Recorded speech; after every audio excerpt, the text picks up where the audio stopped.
What's up, cinema lovers, and welcome to another episode of Too High Cinemas. I'm your host, SHRIM, and here at Too High Cinemas, I like to give my opinion on some of the most popular pieces of cinema in the world. In today's video, I'm going to run through and review Spider-Man No Way Home, starring Tom Holland, Zendaya, Tobey Maguire, Andrew Garfield, Marissa Tomei, Willem Dafoe, and Jacob Batalon. Now let's get into it. After Quentin Beck frames Peter Parker for his murder and reveals Peter's identity as Spider-Man, Parker, his girlfriend Mary Jane Watson, best friend Ned Leeds, and Aunt May are interrogated by the Department of Damage Control. Lawyer Matt Murdock gets Parker's charges dropped, but the group grapples with negative publicity. After Parker, MJ, and Ned's MIT applications are rejected, Parker goes to the New York Sanctum to ask Stephen Strange for help. Strange casts a spell that will make everyone forget Parker is Spider-Man, but it's corrupted when Parker repeatedly requests alterations to let his loved ones retain their memories. Strange contains the spell to stop it and makes Parker leave. Parker tries to convince an MIT administrator to reconsider MJ and Ned's application, but is attacked by Otto Octavius. Octavius rips Parker's nanotechnology from his iron spider suit, which bonds with his mechanical tentacles and allows Parker to disable them. As Norman Osborn arrives and attacks, Strange teleports Parker back to the Sanctum and locks Octavius in a cell next to Kirk Connors. Strange explains that before he could contain the corrupted spell, it summoned people from other universes within the multiverse who know Spider-Man's identity. He orders Parker, MJ, and Ned to find and capture them.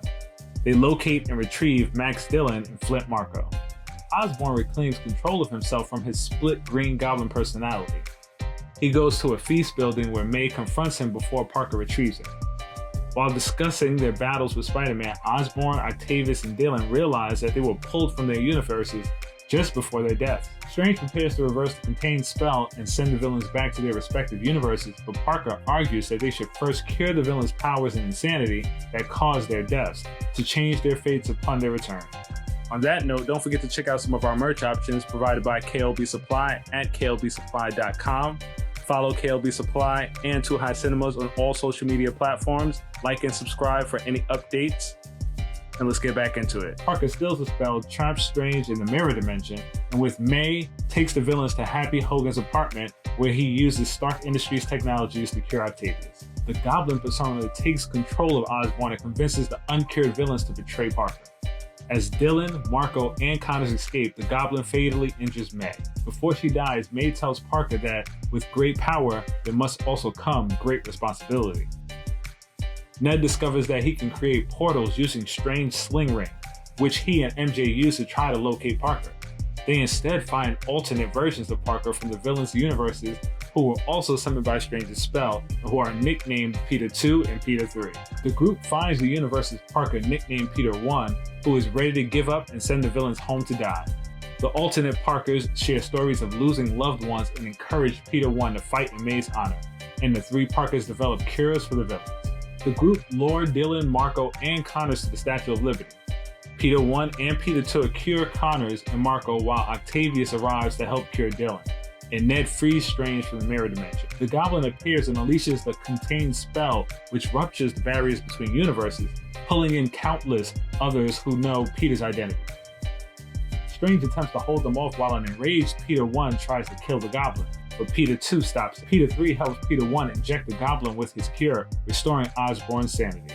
Peter 1 realizes that the only way to protect the multiverse is to erase himself from everyone's memory and requests Strange to do so, while prompting MJ and Ned that he will find them again. The spell is cast and everyone returns to their respective universes, including Eddie Brock, who unknowingly leaves behind a piece of the Venom symbiote. 2 weeks later, Parker visits MJ and Ned to reintroduce himself, but he decides against it. While mourning at May's grave, he has a conversation with Hogan and is inspired to carry on making a new suit and resuming his vigilantism. So now damn, this was dark. Loved every second of it. This was like one of those, wow, they really did it Spider-Man stories. Like, you know, we get Tobey back, we get Andrew back, we get Ned is Magic, we get Electro, Sandman, Doc Ock, Lizard, we can't forget Goblin. Willem Dafoe was everything in this movie. I think he played the character better in this movie than the first. He really elevated the character. The Doctor Strange fight with Spider-Man was a trip all its own. We get redemption for Andrew Garfield. And we get the death of Aunt May with the famous Uncle Ben line. All the nods we get to classic Spider-Man villains when the spell went crazy. I like the way this movie ended, the trilogy. We started off with Peter having all his help from everyone, especially Tony Stark, to him being truly alone. The trilogy was his MCU origin story. It was dope. So now for the ranking. Comedy, I'll give it mids. Drama, dank. Action, dank. Horror, dank. And that was my run through and review of today's movie. Please hit the like, subscribe, and comment down below on what you would like me to review next. For now, smoke you later.